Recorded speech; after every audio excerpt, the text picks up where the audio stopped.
Bismillahirrahmanirrahim. So in the last class, we started discussing about capacitor. And from the definition of capacitor, we got to know that the amount of charge needed,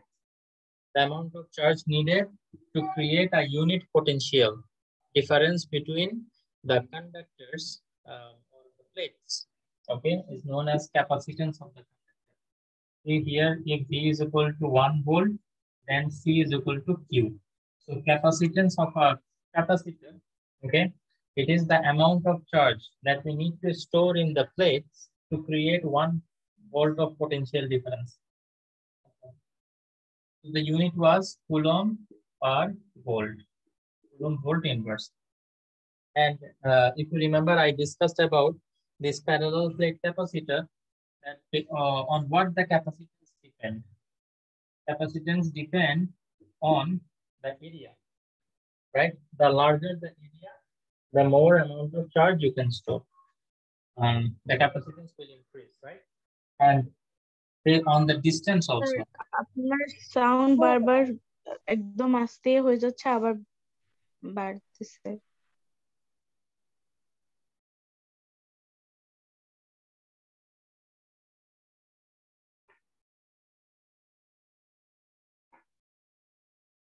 Okay. Now is it clear? Yes.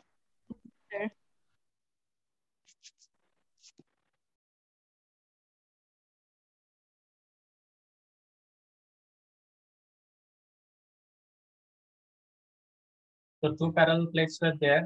If the area of the plates is A and the distance between them is D, so the capacitance based depends on these two parameters. The larger the area, the higher the capacitance, and the larger the distance between them, the lesser the capacitance. Right? Because if you increase the distance, then what will happen? They will not be able to influence each other as strongly as earlier, right? So if I combine these two, then C becomes proportional to A by D. And we know that we have to bring up the proportionality. So in this case, it is epsilon. And we all know what is epsilon. The permittivity. Okay. So if you are carrying out the experiment in air, so in between you have kept air, right? So this will be epsilon naught or vacuum epsilon naught, and if you keep any other substance, then the equation will change accordingly. Okay. Okay. Today we will discuss about the amount of energy stored. Sir আপনি না ওই কর্নারটাতে যান না, একটু একটু সামনে আর একটু মাঝখানে করেন। এখন কথা শোনা যাচ্ছে? জি জি। I guess the connection lose হয়ে গেছে। So energy stored in capacitor. We will discuss about this. Okay. Basically, what we are doing, we are storing energy in the capacitor, right? Parallel plate capacitor.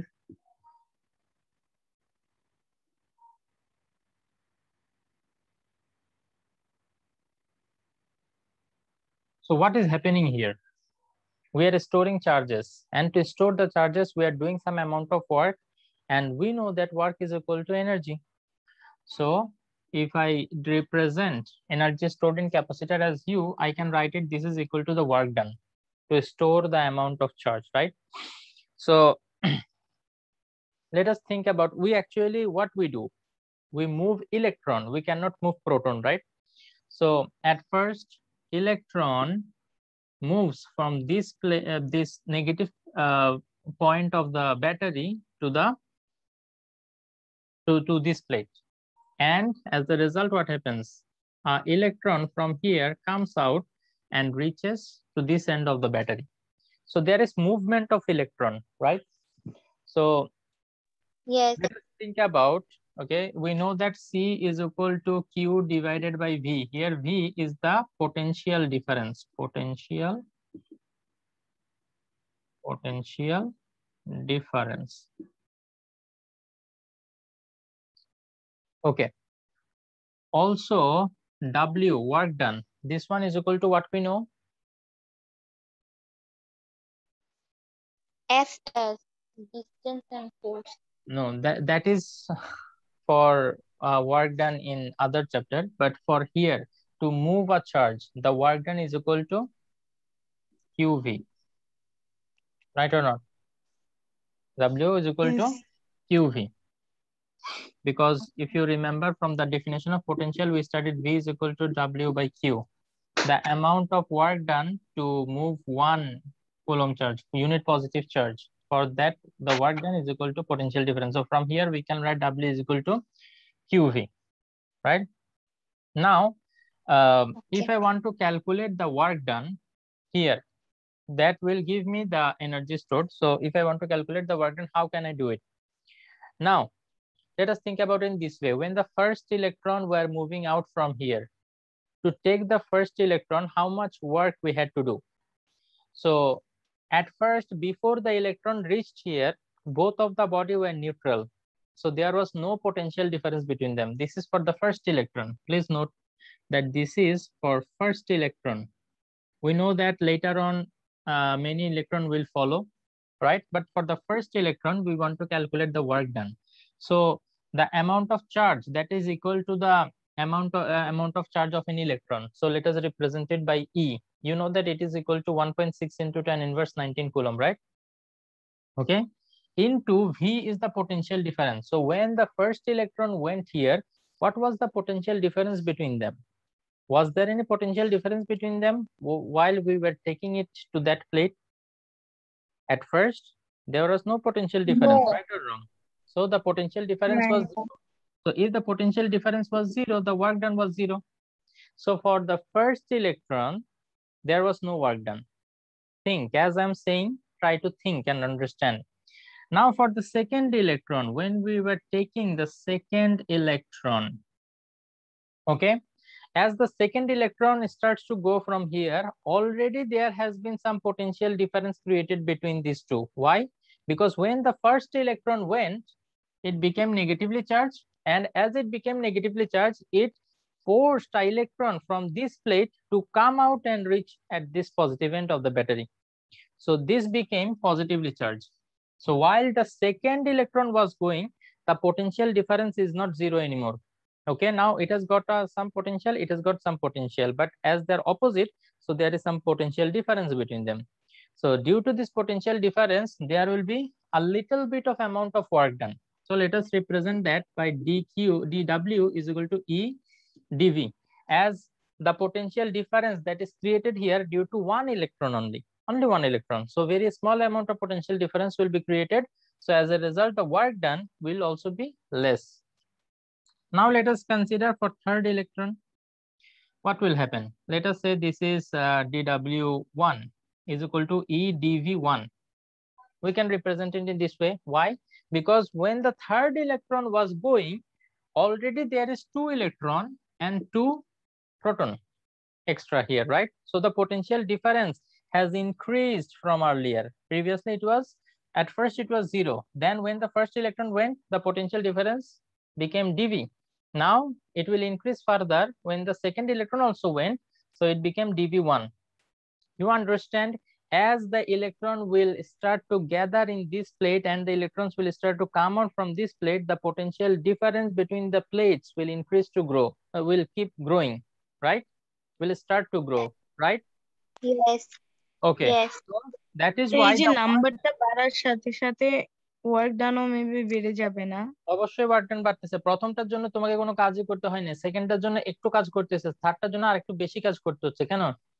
Due to this potential difference increase হচ্ছে। Potential difference প্রথমে 0 ছিল, work done 0। Potential difference এখন একটু create হচ্ছে, একটু কাজ করতেছে, potential difference আরেকটু বেড়ে যাবে, আরেকটু বেশি কাজ করতে হবে। তো এভাবে করে করে আমরা যতগুলা ইলেকট্রন এখানে জমা করব, প্রত্যেকটার জন্য ওয়ার্ক ডান যদি আমরা বের করি, তারপর সবগুলোর সামেশন যদি নেই, তখন আমি পাবো টোটাল ওয়ার্ক ডান। সেন্সটা কাজ করে কিনা দেখো। তাইলে আমার ডাব্লিউ, এই যে এরকম যদি আমি আরো নেই, তাহলে W is equal to will be summation of all the DW. দেখো যতগুলো ডিডব্লিউ1 ডিডব্লিউ2 তুমি এভাবে পাবা, সবগুলার জন্য যখন নিয়ে তুমি অ্যাড করবা, তখন সেটা দিবে তোমাকে total amount of work done. যতগুলো ইলেকট্রন জমা করছো সবগুলোর জন্য তুমি ওয়ার্ক ডান ক্যালকুলেট করে যখন বসাবা তুমি এটা পাবা। বাট এটা করা, বুঝতে পারতেছো, crore crore lakh lakh electron will gather in this plate. তো প্রত্যেকটার জন্য আলাদাভাবে ওয়ার্ক ডান বের করে যদি আমরা অ্যাড করতে যাই তাহলে কি হবে? এটা খুবই মানে ইম্পসিবল একটা কাজ, মোটামুটি এইভাবে বলা যায় ইম্পসিবল একটা কাজ, ঠিক আছে? তো এইরকম ক্ষেত্রে আমরা কি করি, আমরা যে ডিডাব্লিউটা পাই সেই ডিডাব্লিউটাকে ইন্টিগ্রেট করে ফেলি, ইন্টিগ্রেট করে আমরা টোটাল ওয়ার্কের একটা আইডিয়া বের করে ফেলি, তাই না? তো এখানেও আমরা ঠিক সেম কাজটা করব, ঠিক আছে? তো তাইলে এখন বুঝো যে এখানে যে W is equal two integration of DW. তো ডিডাব্লিউ ইকুয়াল টু আমাদের কি লেখা যায় দেখো তো, কিউ অ্যামাউন্ট অফ চার্জ, এটা তো কিউ তো সেমই থাকবে তাই না? তো কিউ ইন্টু ভি যেটা সেটা হবে আমার ডিভি, ঠিক কিনা? যেহেতু এটা ডিডাব্লিউ ছিল, অল্প পোটেনশিয়াল ডিফারেন্সের জন্য অল্প, আমরা তখন ইলেকট্রন একটা ইলেকট্রনের জন্য চিন্তা করছি, কিন্তু এখন আমরা সবগুলো ইলেকট্রনের জন্য চিন্তা করতেছি। টোটাল যতগুলো ইলেকট্রন নিয়ে গেছে সেগুলো চার্জ হচ্ছে Q. Okay, now Q equal to আবার আমরা কি লিখতে পারি দেখি বলো তো, এখান থেকে কিউ ইকুয়াল টু কি লেখা যায়? CV DV. এই সিটাকে কি আমি কনস্ট্যান্ট ধরতে পারি? ক্যাপাসিটেন্স একটু চিন্তা করলে দেখবা সিটাকে আমরা কনস্ট্যান্ট ধরতে পারি, because C is equal to আমরা পাই C epsilon A by D. তুমি দেখো তো যখন এই যে ইলেকট্রন গুলা যাচ্ছে এই প্রসেসের মাঝখানে কোথাও কি আমরা এটা চেঞ্জ করছি? এ হচ্ছে এরিয়া অফ দ্য প্লেট, এটা কি বাড়াইছি বা কমাইছি? না, না, সব তো সেমই আছে। ডিসটেন্স বিটুইন দ্য প্লেট এটাও আমরা বাড়াই না কমাই, এটা সেমই থাকবে। এন্ড এপসাইলন আমরা মাঝখানে মিডিয়ামও চেঞ্জ করি না, তাহলে এটাও সেম থাকবে। তার মানে সিটা একটা কনস্ট্যান্ট ধরা যায়। তাহলে সিটা যদি আমরা বাইরে নিয়ে আসি, তাইলে সিটা যদি বাইরে চলে আসে তাহলে এটা হয়ে যাবে ভি ডিভি। এখন ইন্টিগ্রেশনের যে একটা রুলস, একটা ল আমরা জানি, X to the power N DX, এটা অনুযায়ী যদি ইন্টিগ্রেশন করো তাহলে কি হবে? X to the power N plus one divided by N plus one, correct or not? Yes. E equal to v G square sir. by 2, or we can write half c v square. Can I write this? G. So this is basically the energy stored in the capacitor. Okay, so U is equal to W. Now W is equal to, we have found this one, so half C V square. Okay, now for this one we can actually find several expression. Okay, several expression, because we just got to know a little bit ago, C is equal to, আচ্ছা এটা এখানে না, একটু নিচে লিখি, C is equal to Q divided by V. So if I replace C by Q by V, then what I will get? দেখো তো একটু এখানে, এটা আমি নিচে লিখে দেখাই, হাফ ইন্টু সি এর বদলে লিখবো Q by V, V square. তো তাইলে ভি দিয়ে ভি স্কোয়ার কে কাটলে এখানে ভি থাকে, তাইলে হাফ কিউ ভি, ঠিক কিনা? তাইলে একটা এক্সপ্রেশন আমরা পাইলাম হাফ কিউ ভি। দেন আরেকটা এক্সপ্রেশন যদি আমরা ডেভেলপ করতে চাই, মনে করো এবার ভিটাকে রিপ্লেস করব, তাইলে এখানে ভি ইকুয়াল টু কি লেখা যায়? Q by C. তো ওখানে ভি এর বদলে কিউ বাই সি বসাও তো, তাইলে কি আসবে? Half C Q square by C square, C দিয়ে একটা কাটা নিচে একটা সি থাকে, তাইলে half Q square by C, তাইলে half Q square divided by C.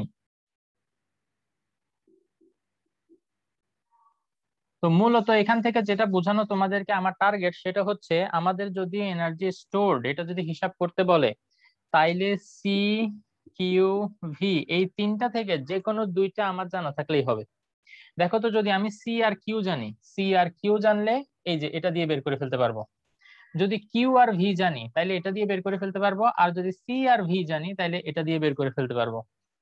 বিষয়টা কি বুঝে গেল? আমি এখানে ডিফারেন্ট ডিফারেন্ট এক্সপ্রেশন ডেভেলপ করার চেষ্টা করলাম, কিসের জন্য? Energy stored in a capacitor. তোমাদের কি এটা ক্লিয়ার হয়েছে? জি স্যার। G. আচ্ছা, তো তাইলে এবার একটা জিনিস দেখো, এখান থেকে আমরা আরেকটা রিলেশন আমরা একটু নিজেরা বোঝার চেষ্টা করব, সেটা হচ্ছে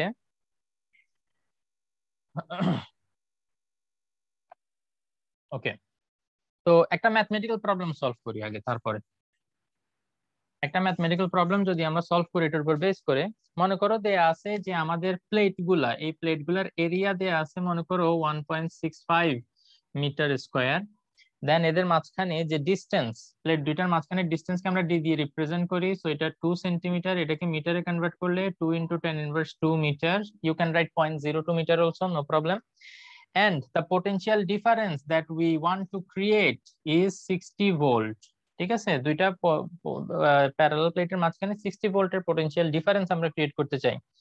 সো যদি ওদেরকে আমরা ভ্যাকুয়ামে রাখি তাইলে মাঝখানের ওটার এপসাইলন নট হবে 8.854 × 10⁻⁻12।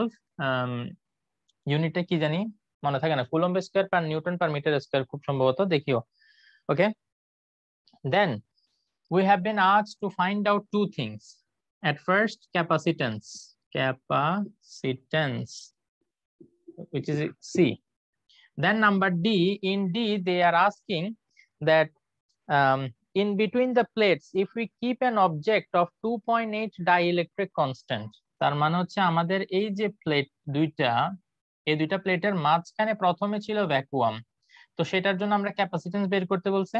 দেন এরপরে বলছে কি এবার আমরা এখানে এটাকে খালি রাখবো না, এখানে আমরা একটা সাবস্টেন্স রাখবো, এখানে একটা সাবস্টেন্স রাখবো যেটার ডাইইলেকট্রিক কনস্ট্যান্ট, যেটাকে আমরা কে দিয়ে রিপ্রেজেন্ট করি, which is equal to 2.8।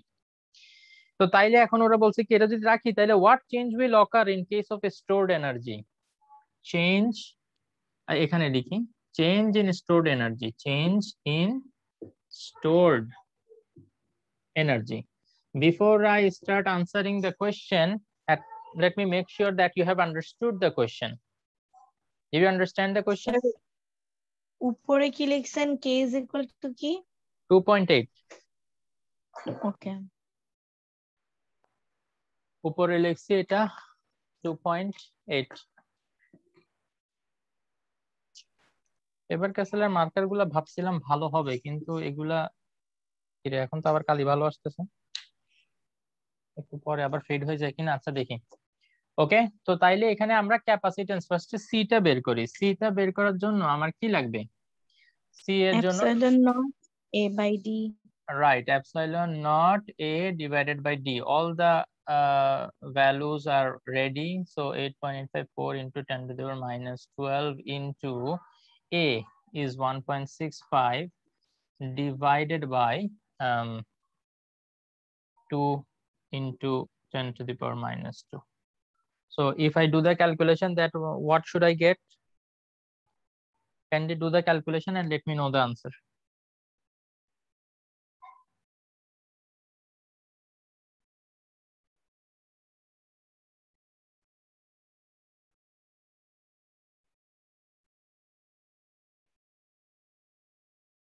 Could anybody calculate?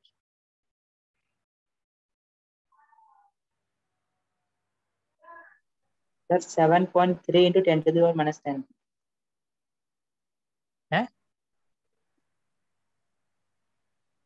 7.3 × 10⁻⁻10. Right. 7.3 × 10⁻⁻9 Faraday. Right? Faraday Sir, is the -10. -10 আসে? Okay, -10 Faraday. Now in D, we need to calculate the change in stored energy. তার মানে হচ্ছে প্রথমে আমরা যখন ভ্যাকুয়াম রাখছিলাম, মানে কোনো কিছু রাখি নাই, ভ্যাকুয়াম, তো এইটার ক্ষেত্রে স্টোরড এনার্জি ক্যালকুলেট করতে হবে ফার্স্ট। দেন আবার যখন একটা ডাইইলেকট্রিক সাবস্টেন্স রাখছি তখন আবার স্টোরড এনার্জি কত সেটা ক্যালকুলেট করতে হবে। দেন দুইটার মধ্যে ডিফারেন্স দেখাইতে হবে। ক্লিয়ার? কি করতে হবে? জি। ওকে, তাইলে এখন কারেন্ট সিচুয়েশন যখন আমরা এখনো এটা রাখি নাই, তখনের জন্য যদি স্টোরড এনার্জি হিসাব করতে যাই, আমরা জানি ইউ ইজ ইকুয়াল টু বেশ কয়েকটা এক্সপ্রেশন আমরা জানি, তাই না? তো কোন কোন ওইগুলোর মধ্যে কোনটা আমরা ইউজ করতে পারবো? দেখো তো এখানে ভি দেয়া আছে এবং একটু আগে সি বাইর করছি, তো তাহলে সি আর ভি দিয়ে যে এক্সপ্রেশন আমরা সেটা ইউজ করতে পারি। একটু আগে আমরা ডেভেলপ করছি U equal to C V square, তো এটা দিয়ে আমরা এনার্জিটা বের করে ফেলে এটাকে মনে করলাম ইউ1। তো তাইলে এটা কত হবে? হাফ ইন্টু সি হচ্ছে 7.3 × 10⁻10 ইন্টু ভি স্কোয়ার, ভি কত 60, তাহলে 60 square. What should be the value? এটা আসে 2.05 × 10⁻⁹, না সরি 1.314 বলে লিখে ফেলছি। দেখো তো 1.314 ইন্টু 10 ইনভার্স 6 আসে কিনা? এত জুল এনার্জি স্টোর হয়। এটা হচ্ছে আমাদের কারেন্ট সিচুয়েশনের জন্য। এখন নেক্সট সিচুয়েশন যেটা, যখন আমরা একটা স্ল্যাব রাখছি, ডাইইলেকট্রিক স্ল্যাব, যেটার কিনা dielectric constant K is equal to 2.8, ঠিক আছে? তো তাইলে সেটার জন্য আমাদের ক্যালকুলেশন কি হবে খেয়াল করো তো। আমরা ওইটার জন্য যদি এনার্জি স্টোর হিসাব করতে যাই, হাফ সি ভি স্কোয়ার, আমরা পোটেনশিয়াল ডিফারেন্স তো ভি সেই আগের মতো 60 ভোল্টই পোটেনশিয়াল ডিফারেন্স ক্রিয়েট করব, কিন্তু ক্যাপাসিটেন্সটা কি এখন আর সেম থাকবে? ক্যাপাসিটেন্সের ইকুয়েশন এটা, তাই না? এটার মধ্যে না, এরিয়া কমে গেছে। রাইট, এখানে কিন্তু এই জিনিসটার একটা ইফেক্ট থাকবে, ঠিক কিনা? C is G equal to epsilon not A. Epsilon not A এর জায়গায় এখন আমরা কি লিখবো দেখি বলো তো? এপসাইলন। এখানে সিটা এখন আবার আমাদের ক্যালকুলেট করতে হবে, তো এটাকে সি প্রাইম ধরতে পারো। তো এপসাইলন এ বাই ডি। তো এপসাইলনটা কত খেয়াল করো তো। আমাদের এই যে কে এটা কি ছিল, ডাইইলেকট্রিক কনস্ট্যান্ট ছিল এপসাইলন বাই এপসাইলন নট। তো তাইলে এপসাইলন ইজ ইকুয়াল টু হবে কে ইনটু এপসাইলন নট। তো এপসাইলনের বদলে আমরা কি বসাবো? K epsilon not A by D. তো তাইলে এবার এই যে কে এর ভ্যালু বসাও 2.8, এপসাইলন নট এর ভ্যালু বসাও 8.854 ইনটু 10 ইনভার্স 12, এ এর ভ্যালু বসাও 1.65 এন্ড ডি এর ভ্যালু বসাও 2 ইনটু 10 ইনভার্স 2।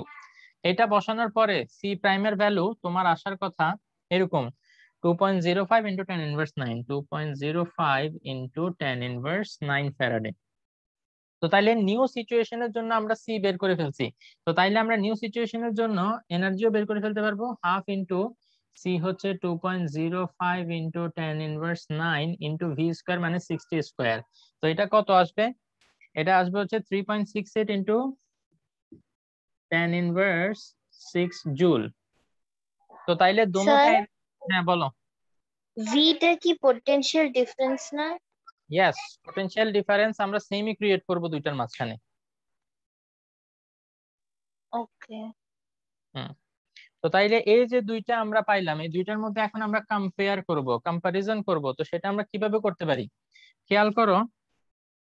এই যে ইউ টু, যেটা U two divided by U one, তাইলে এটা কত হবে? 3.68 into 10 inverse 6 divided by 1.314 into 10 inverse 6।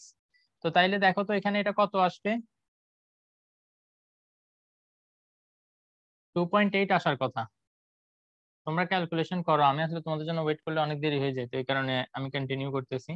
তো u2 is equal to 2.8 u1। তার মানে এখান থেকে আমরা কি বলতে পারি, যখন আমরা এই যে এরকম একটা ডাইইলেকট্রিক ম্যাটেরিয়াল রাখবো, রাখার সাথে সাথে আমার এটা কি হয়ে যাবে? 2.8 টাইমস হয়ে যাবে। স্টোরড এনার্জি আগে যত ছিল তার 2.8 টাইমস হয়ে যাবে এখন স্টোরড এনার্জি। তো একটা জিনিস এখানে খেয়াল করো, এই 2.8টা আমরা আরেকটা কোথায় জানি দেখছিলাম আগে, এখানে দেখছিলাম তাই না? কে এর ভ্যালুতে না দেখছিলাম? জি তো তাইলে এবার খেয়াল করো, তাইলে আমরা এখান থেকে এমসিকিউর জন্য একটা ডাইরেক্ট রিলেশন একটা ডেভেলপ করার চেষ্টা করি। সেটা হচ্ছে কিরকম দেখো, আমাদের ইউ এর যে ইকুয়েশন সেটা হচ্ছে এরকম হাফ সি ভি স্কোয়ার। তো আমরা বললাম কি আমরা পোটেনশিয়াল ডিফারেন্সটা সেম ক্রিয়েট করতে চাই, ভি সেম, ভিটা কনস্ট্যান্ট রাখবো। তাইলে এখান থেকে কি লেখা যায়? U is proportional to C, এটা বলা যায় কিনা? হ্যাঁ আবার সি এর যে equation C is equal to epsilon A by D. তাইলে এখানে খেয়াল করো, এই যে এপসাইলন এটাকে তো লেখা যায় কে ইন্টু এপসাইলন নট। তো তাইলে আমি লিখলাম K into epsilon not A divided by D. তো এখানে বাকি সবগুলাই হচ্ছে আমার কি কনস্ট্যান্ট। এপসাইলন নট এটা একটা কনস্ট্যান্ট, এ এটা একটা কনস্ট্যান্ট, ডি এটা কনস্ট্যান্ট, বিকজ এগুলো কিছু আমরা চেঞ্জ করতেছি না। তাইলে সিটা কিসের প্রপোর্শনাল রাখা যায়? কে। মাঝখানের ম্যাটেরিয়ালটা কি আমি দিব, কত সেটা ডাইইলেকট্রিক ভ্যালু হবে, সেটা আমি যে ম্যাটেরিয়াল দিব ওইটার উপর চেঞ্জ করে। মনে করো বাকি সবকিছু আনচেঞ্জ রেখে আমি মাঝখানে ম্যাটেরিয়ালটা বারবার চেঞ্জ করতে থাকলাম, তাইলে কিসের ভ্যালু চেঞ্জ হইতে থাকবে বলো তো? এখানে কে কে এর ভ্যালুটা ভ্যালু। না বারবার চেঞ্জ হবে, বাকি সবগুলো কিন্তু সেমই থাকবে। তো তাইলে এখানে সিটা প্রপোর্শনাল টু কে। এই যে এখান থেকে আমরা কি ডাইরেক্ট এটা একটু বলতে পারি যে you is proportional two K?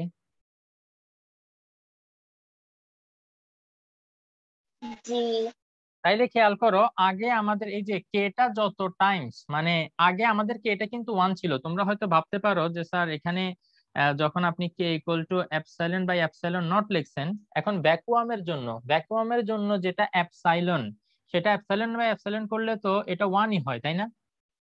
For vacuum কে এর ভ্যালু হচ্ছে 1, কিন্তু আমরা যখন আরেকটা ম্যাটেরিয়াল রাখি তখন এই যে এটার এপসাইলন নট থাকে না, এটা epsilon by epsilon naught which is equal to 2.8। তো তাইলে কে এটা 1 থেকে 2.8 টাইমস হয়ে গেছে। আমরা এখানে দুইটা সিনারিও অবজার্ভ করছি।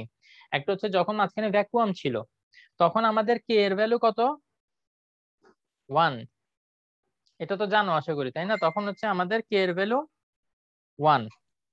দেন যখন আমাদের মাঝখানে অন্য আরেকটা ম্যাটেরিয়াল রাখবো সেটা 2.8 হয়ে গেল, তো তাইলে 1 থেকে এটা 2.8 টাইমস হয়ে গেছে। তো কে যেহেতু 2.8 টাইমস হয়ে গেছে, আমার স্টোরড এনার্জিটাও 2.8 টাইমস হয়ে যাবে। তো তোমরা হয়তো বলতে পারো স্যার তাইলে এখান থেকে ডাইরেক্টলি আমরা আনসার লিখে দিতে পারি না এসব এত ম্যাথমেটিক্যাল অ্যানালাইসিস না করে?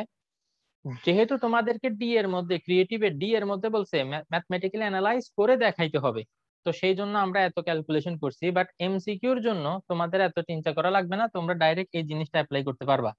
কে যত টাইমস হয়ে যাবে ইউ ঠিক তত টাইমস হয়ে যাবে। বিষয়টা কি ক্লিয়ার? জি জি কোনো কোশ্চেন থাকলে এখনই করতে পারো।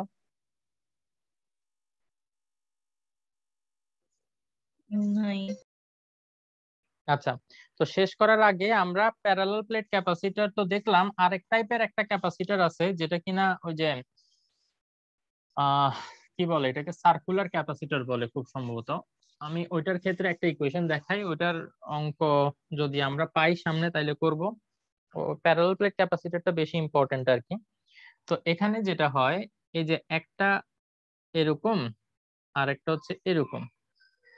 তো এখানে যদি আউটার সাইড এটাকে যদি আমরা একটা ব্যাটারির পজিটিভ এবং ইনার সাইড এটাকে যদি আমরা একটা ব্যাটারির নেগেটিভ প্রান্তের সাথে কানেক্ট করি, তাইলে এখানে কি হবে, এখানে যেটা হবে মনে করো এখানে পজিটিভ জমা হবে আর ভিতরের এটাতে নেগেটিভ জমা হবে। তা এখন এদের মধ্যে একটা পোটেনশিয়াল ডিফারেন্স ক্রিয়েট হইলো না? তো এটাও হচ্ছে একটা ক্যাপাসিটর। তো এই ধরনের ইয়েগুলার ক্ষেত্রে আমরা ক্যাপাসিটেন্স কিভাবে হিসাব করব? সি ইজ ইকুয়াল টু, আমরা এতদিন শিখে আসলাম কি, এপসাইলন এ বাই ডি। তো এখানে এরিয়া আর ডি মানে ডিসটেন্স দরকার, কিন্তু এখানে তো এগুলো আসলে করা যাচ্ছে না। তো এই ক্ষেত্রে আমাদের যে ইকুয়েশন হবে সেটা হচ্ছে 4 পাই এপসাইলন আর, 4 পাই এপসাইলন আর। এই রেডিয়াসটা কত, এটা অনেকে আবার কনফিউশন ফিল করে। সেটা হচ্ছে দেখো এখানে একটা ইনার রেডিয়াস থাকবে R1, একটা থাকবে আউটার রেডিয়াস যেটা R2। এই দুইটার এভারেজ হচ্ছে R।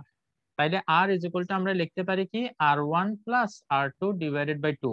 এই এভারেজটা নিয়ে আমরা কি করতে পারবো, এই যে এটার যে ক্যাপাসিটেন্স সেটা হিসাব করে ফেলতে পারবো। এটা জাস্ট ইকুয়েশন জানার জন্য জানা, এটা আসলে খুব একটা তোমরা ইউজ করবা না। আমরা প্যারালাল প্লেট ক্যাপাসিটরটাই খুব সম্ভবত ইউজ করব। ক্লিয়ার তাইলে? জি স্যার। ওকে, তো আজকে এতটুকু থাক, আমরা ক্লাসের শেষ দিকে চলে আসছি। 12:50 তে তোমাদের ক্লাস শেষ না? ওকে, তো জি যেগুলা বলছি এগুলা প্লিজ একটু নোট নিয়ে ফেলবা। ভিডিও যেহেতু তোমাদেরকে দেয়া হয় তোমরা অবশ্যই এগুলা নোট নিয়ে কি করে ফেলবা, আপডেটেড পরের ক্লাসে জিজ্ঞেস করলে যাতে বলতে পারো যে কি কি পড়ানো হয়েছে। সবসময় তো আমার মনে থাকে না, না এই জন্য। ওকে, তাইলে সবাই ভালো থাকো ইনশাআল্লাহ। আসসালামু আলাইকুম ওয়া রাহমাতুল্লাহি ওয়া বারাকাতুহু।